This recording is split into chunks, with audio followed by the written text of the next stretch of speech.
Hi children, this week we are going to be continuing to read Matilda and today we are going to be looking at chapter 6. Now remember, before we begin reading we generally make a prediction, so I'm going to tell you that this chapter is called The Platinum Blonde Man. I would like you to think back about to the things that happened in chapter 5. Go and have a read of it if you need to refresh your memory, and think about how Matilda's dad treated her during that chapter. What do you think is going to happen in this chapter and why? So go and make a note of your prediction now and you can refer back to it at the end. Okay, so I'm going to read the chapter now. The Platinum Blonde Man. There was no doubt in Matilda's mind that this latest display of foulness by her father deserved severe punishment, and as she sat eating her awful fried fish and fried chips and ignoring the television, her brain went to work on various possibilities. By the time she went up to bed, her mind was made up. The next morning she got up early and went into the bathroom and locked the door. As we already know, Mrs. Wormwood's hair was dyed a brilliant platinum blonde, very much the same glistening silvery colour as a female tightrope walker's tights in a circus. The big dyeing job was done twice a year at her hairdresser's, but every month or so in between, Mrs. Wormwood used to freshen it up by giving it a rinse in the wash basin with something called platinum blonde hair dye extra strong. This also served to dye the nasty brown hairs that kept growing from the roots underneath. The bottle of platinum blonde hair dye extra strong. The bottle of platinum blonde hair dye extra strong was kept in the cupboard in the bathroom, and underneath the title on the label were written the words, "Caution, this is peroxide. Keep away from children." Matilda had read it many times with fascination. I'm just going to pause there. Maybe you want to go back and think about your prediction and have another look. Are you going to change it? Have you got any more ideas now we've learned a little bit about that? Matilda's father had a fine crop of black hair, which he parted in the middle, and of which he was exceedingly proud. Good strong hair, he was fond of saying, means there's a good strong brain underneath. Like Shakespeare, Matilda had once said to him. Like who? Shakespeare, Daddy. Was he brainy? Very, Daddy. Had masses of hair, did he? He was bald, Daddy. To which the father had snapped, If you can't talk sense, then shut up. Anyway, Mr. Wormwood kept his hair looking bright and strong, or so he thought, by rubbing into it every morning large quantities of a lotion called Oil of Violets Hair Tonic. Again, think about your prediction. A bottle of this smelly purple mixture always stood on the shelf above the sink in the bathroom, alongside all the toothbrushes, and a very vigorous scalp massage with oil of violet took place daily after shaving was completed. This hair and scalp massage was always accompanied by loud masculine grunts and heavy breathing and gasps of, that's better, that's the stuff, rub it right into the roots, which could clearly be heard by Matilda in her bedroom across the corridor. Now, in the early morning privacy of the bathroom, Matilda unscrewed the cap of her father's oil of violets and tipped 3/4 of the contents down the drain. Then she filled the bottle with her mother's platinum blonde hair dye extra strong. She carefully left enough of her father's original hair tonic in the bottle so that when she gave it a good shake, the whole thing still looked reasonably purple. She then replaced the bottle on the shelf above the sink, taking care to put her mother's bottle back in the cupboard. So far, so good. At breakfast time, Matilda sat quietly at the dining room table eating her cornflakes. Her brother sat opposite her with his back to the door, devouring hunks of bread smothered with a mixture of peanut butter and strawberry jam. The mother was just out of sight around the corner in the kitchen, making Mr. Wormwood's breakfast, which always had to be 2 fried eggs on fried bread with 3 pork sausages and 3 strips of bacon and some fried tomatoes. At this point, Mr. Wormwood came noisily into the room. He was incapable of entering any room quietly, especially at breakfast time. He always had to make his appearance felt immediately by creating a lot of noise and clatter.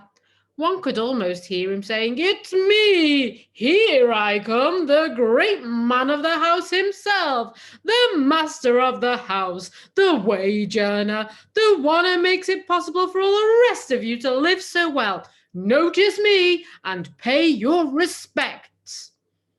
On this occasion, he strode in and slapped his son on the back and shouted, Well, my boy, your father feels he's in for another great money-making day today at the garage.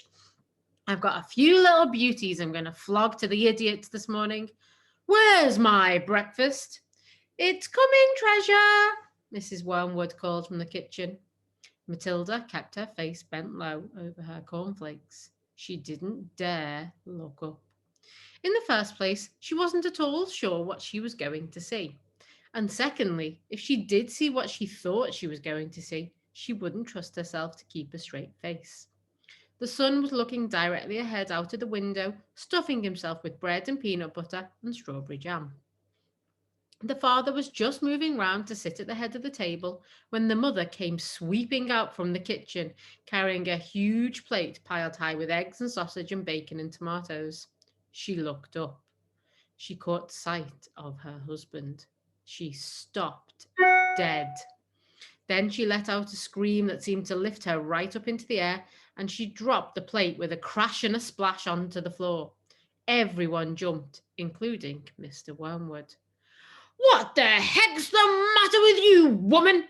He shouted. Look at the mess you've made on the carpet. Your hair! The mother was shrieking, pointing a quivering finger at her husband. Look at your hair! What have you done to your hair? What's wrong with my hair, for heaven's sake? He said. Oh my God, Dad, what have you done to your hair? The son shouted. A splendid noisy scene was building up nicely in the breakfast room. Matilda said nothing. She simply sat there, admiring the wonderful effect of her own handiwork.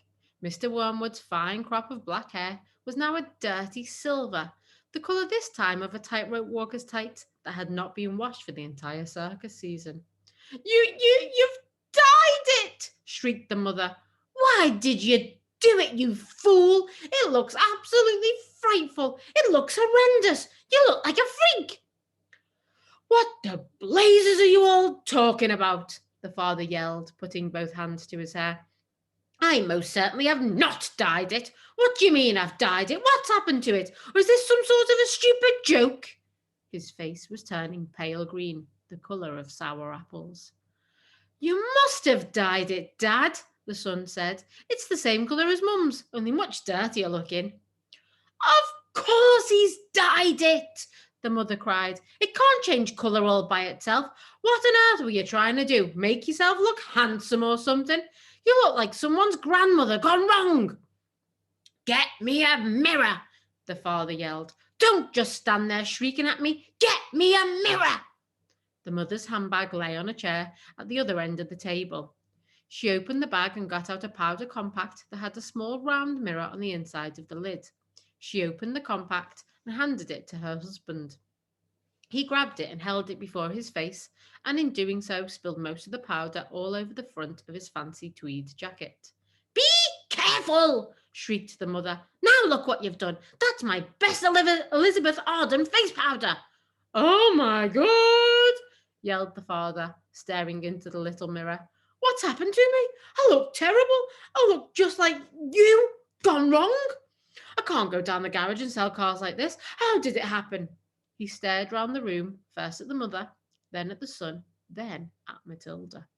How could it have happened? He yelled.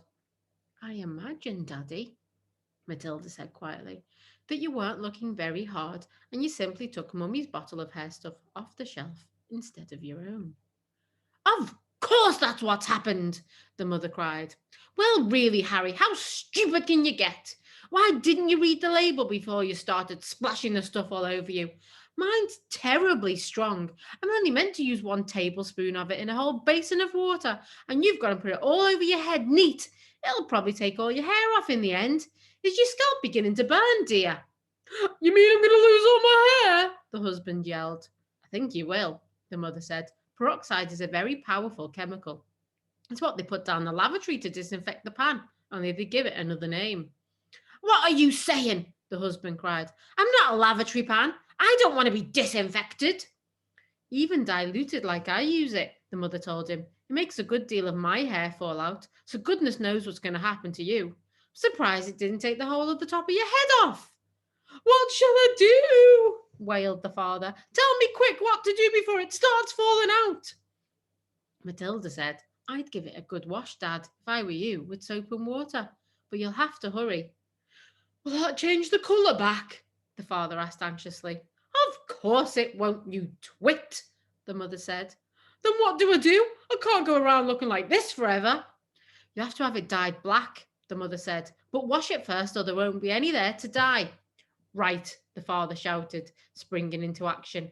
Get me an appointment with your hairdresser this instant for a hair dyeing job. Tell them it's an emergency. They've got to boot someone else off their list. I'm going upstairs to wash it now. With that, the man dashed out of the room, and Mrs. Wormwood, sighing deeply, went to the telephone to call the beauty parlour. He does do some pretty silly things now and again, doesn't he, Mummy? Matilda said. The mother, dialing the number on the phone, said, I'm afraid men are not always quite as clever as they think they are. You will learn that when you get a bit older, my girl. Okay, so that's the end of that for today. And your activity for today is to do some clarifying and some summarizing, just as we do in our reading sessions in class. You are to go through the chapter, and you can go back through the video and pause it, and you'll be able to see the words on the screen. And on your sheet, add any words that you don't know and then clarify them for yourself. So you can do that by asking an adult to help you. Read around the word first of all in context of the sentence and see if you can work out the meaning. Remember, don't just read a word. It can have lots of different meanings in different contexts. So read the words in the sentence and see what you think it might mean. Okay, ask an adult or clarify it in a dictionary. Okay, and then I want you to record not only just the word that you are clarifying, but the meaning of it on your sheet. And then I would also like you to go back through the chapter and to summarize the key points of the chapter. That does not mean that you need to write every single point of the chapter, every single bit that happens, but you need to clarify it. You need to summarize it so that if somebody else were to ask what happens in this chapter, you could tell them in 3 or 4 sentences. Okay, have a lovely time. Thanks, children. Bye.